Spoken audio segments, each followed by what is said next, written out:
Okay, so we've now moved into the shop. So now that we're working in the shop, make sure you've got your safety glasses on, closed-toed shoes, you have no long sleeves, jewelry, long jewelry is off, hair is tied back, and all the safety that we've talked about before. I have selected my 2 boards for the Viking chair, and I'm going to go ahead and just draw out my cuts. Now, rather than drawing a whole bunch of cut sheet information here, I just snapped a picture of the cut sheet, which I'll be working from off my phone. So this first board is 6 inches by 73 inches, and we're going to be cutting our B and our D off of that.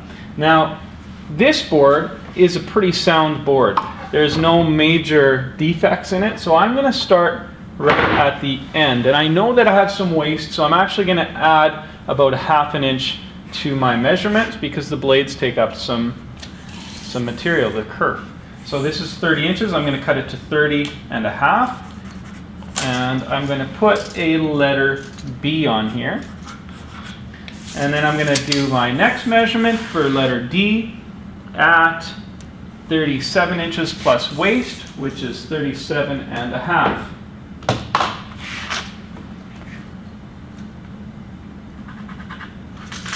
Now these are just rough measurements, so as long as we're within 1/8 of an inch, we'll be good. Now the second board is for my side pieces, A1 and A2 and C1 and C2. Now what I noticed about this, I don't know if you can see that, there's some issues here and there's some issues here. Now I think I'm going to be able to, in the design, maybe curve my edges or do a little bit of fancy corners. So I'll be able to get rid of some of that or accommodate some of that. But I have that 8 inches of play. So I'm going to see here on this side I've got about 7 inches. We're going to start and we're going to see how that works out. So we're going to put our waist on this side, and then I'm going to start my A1, which again is 30 and 1/2 inches. So A1, A2, labeling right on the board. And then C1 and C2, 37 and 1/2 inches. And that takes us pretty much to the end of the board. Works out quite nicely. So that was C1 and C2.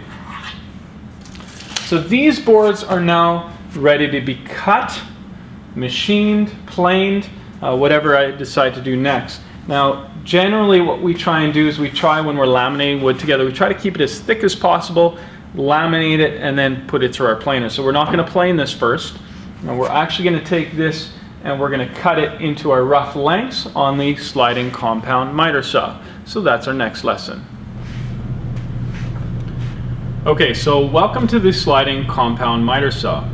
Now, why do we call this a sliding compound miter saw? Well, first of all, it slides. So the reason it slides is basically so we can cut boards that are wider. The reason we call it a compound miter saw is because a miter saw cuts angles, and it's a compound saw because it cuts multiple angles at once. So I can tilt this head over, and I can cut 2 angles at one time. So that's why we call it a compounding sliding miter saw. We are going to be just using it at 90 degrees or 0 degrees and 90 degrees this way. So we're just going to basically using it as a crosscut saw. A crosscut saw, sliding compound crosscut saw, I guess we can call it, is when we cut across the grain. So there's a grain, you can see on there, there's a grain direction. We're cutting across the grain. We do not use this to rip. We do not try to put this on here and rip material. It's for cross-cutting material. Ripping material is for the table saw. So ripping is when I'm cutting with the grain, cross-cutting is across the grain. Now, tools are dangerous. So let's talk about how to stay safe now. We're ready for the shop. We've got all our safety gear on and so forth. No gloves, please. We want to know where our fingers are. We want nothing loose. So I'll reiterate that fact. The dangers with this saw, of course, is getting cut by the blade, but it's also kickback, and it's machine kickback, and that's when the machine will grab a board and it will kick out towards you. So you want to make sure hand positioning is correct and body positioning is correct. First of all, body positioning. You don't want to stand right here, because if it kicks back, it's going to break one of your ribs, potentially. If you stand like this, it's going to break your nose, potentially. We want to stand beside the machine so that if it kicks back, it just does that. Okay? And then it's not a big deal, just like that, like you're elbowing something or somebody. Now, which brings another thing in mind. You shouldn't be standing too close to people that are using machines. Any of the machines, stand out of their way, because you don't want to get elbowed in the face. So that's machine kickback. Now, it can cut your fingers off or anything that you have in the blade. So you want your hand placement to be correct. So if we're putting a board here like so, what I like to see for hand placement is in line with this clamp and closed fingers. So I don't ever want to see two hands on the saw. Okay, I want to see one hand on the saw, one hand on the stock with a closed finger, and the palm of your hand just pushing nice into the fence, holding it tight to the fence. Now, kickback can occur, and generally occurs when the board is curved, or let's say the concave side is towards the fence, and there's a gap right here. What happens is, as you're cutting your kerf, the board wants to collapse in on the blade, and then it causes kickback when it binds. So to prevent that, there's two things that we can do. Number one, we can change the board around so that it's touching the fence where you're cutting. I don't care about the outside parts.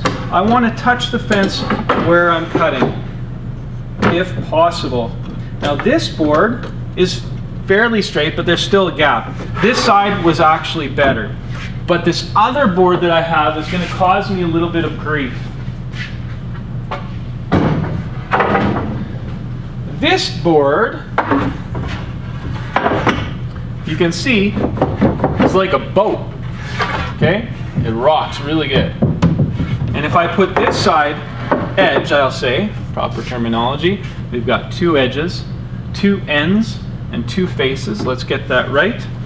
If I put it like this, I don't know if you can see that, but there's a big gap right here, and that's bad. That's what causes kickback, because what happens is, as you're cutting the board, let's just turn this on, you can see that the blade is spinning this way, and it's pushing that board back towards the fence, and it's trying to close that gap and bind and close in on that blade.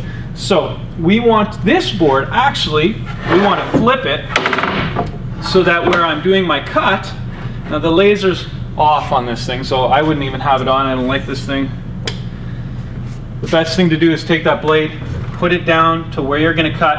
I'm not cutting on the right or the left of the line, because this is a rough cut, so I'm going to put that right on that line. And you can see, maybe you can see there's a gap way over there and maybe over here. As long as there's no gap where I'm cutting against the fence and the board, make sure you clamp down your board tightly, and then you can go ahead and start your cut. Hand placement, left hand here like so, and right hand here. There's a little safety knob there which you push in before you start the machine. The next method of cutting to prevent kickback is to cut with multiple cuts. So on a narrow board like this, it might be 2 or 3 cuts. On a wide board, it might be 3 or 4 cuts, 4 or 5 cuts. You'll see what those look like right away. And what that does is it opens up that saw kerf and helps prevent the board from binding. Now, as you become an advanced woodworker, you probably won't do this technique. You'll be able to understand that this board will not kick back, or this board shouldn't kick back, and you won't have to use this technique. But as a beginner woodworker, I'd like to see you using, I like to call it the cardinal three cut method, and just to open up that kerf to help prevent kickback. Again, as you become an advanced woodworker, you're going to be able to feel the saw starting to kick back. And if you do feel the saw wanting to kick back, let go of the trigger and leave the blade where it is. You don't want to bring that blade back up because the thickness of that the saw teeth on there are a little bit thicker than the blade itself, the body of the blade, and it will bind and kick back as you're coming up. So if you run into trouble, let go of the trigger, leave the machine where it is, let it stop, and then once it stops, you can bring your board up. So this is what that 3-cut method looks like. Again, body position, just like in basketball, you want a good base of support. Okay, you don't want to be leaning into this machine. You don't want to be too lackadaisical. Is that a word? Nice base of support. You want to have good footing, so if you do trip or fall or someone bumps into you, you can stop yourself. Start the blade in the air. We're going to bring it back. We're going to go on this board. We're going to do the 3-cut. We're going to do 1/3 of the way, 2/3, and then all the way through. On this, actually 2/3 to 3/4, where the second cut's going to be almost all the way through. You'll see that here in a second. So let's begin. Normally you'd have the vents on, by the way. You'd have this open, this gate. But because I'm videoing, I need you to be able to hear what's going on. So let's start.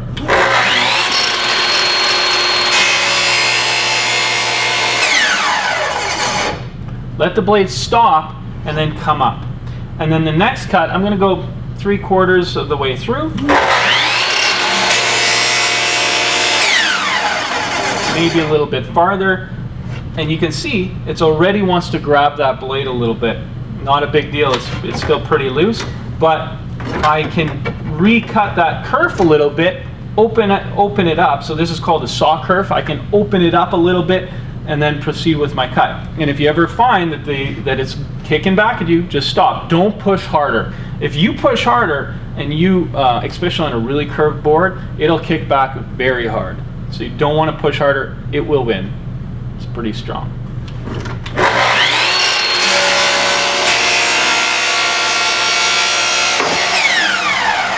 Let the blade stop before you bring it up, and then we're done your first cut. And we'll do that for all of the cuts.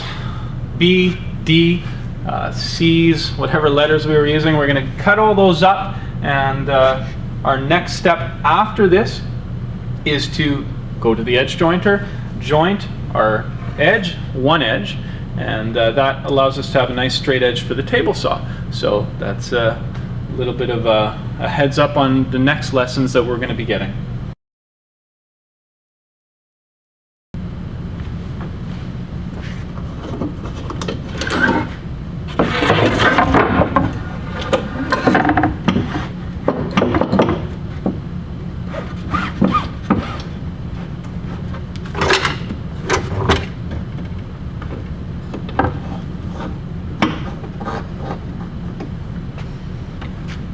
So this board is rocking, so I made sure that where I'm cutting, it's touching the fence, and over here it can be away from the fence.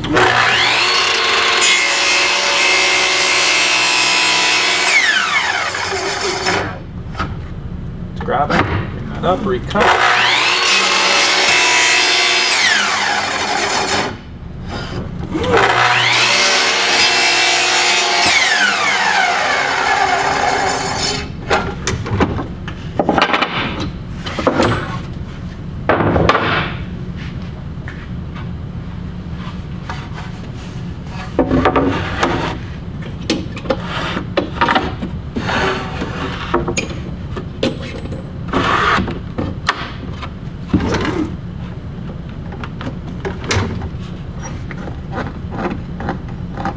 This board has a gap there, so this is going to probably want to kick back a little bit. So the 3-cut is very important on this one.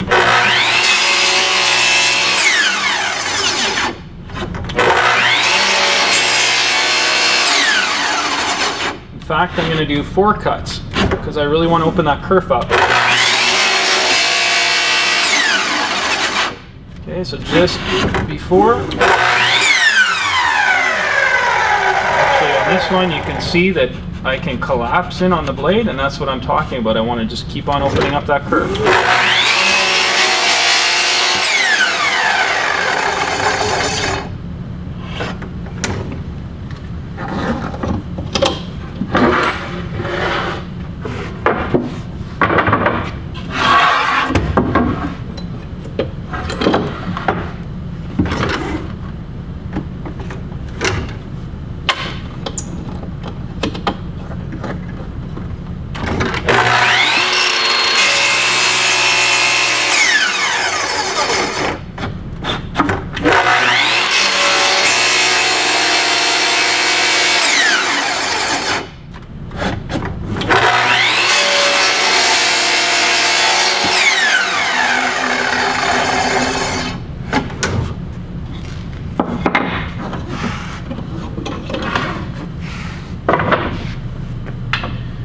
Okay, so there you have it. We've used the cross-cut sliding miter saw to, I guess it's a compound sliding miter saw to cut our 4 boards, our A, B, C, and D.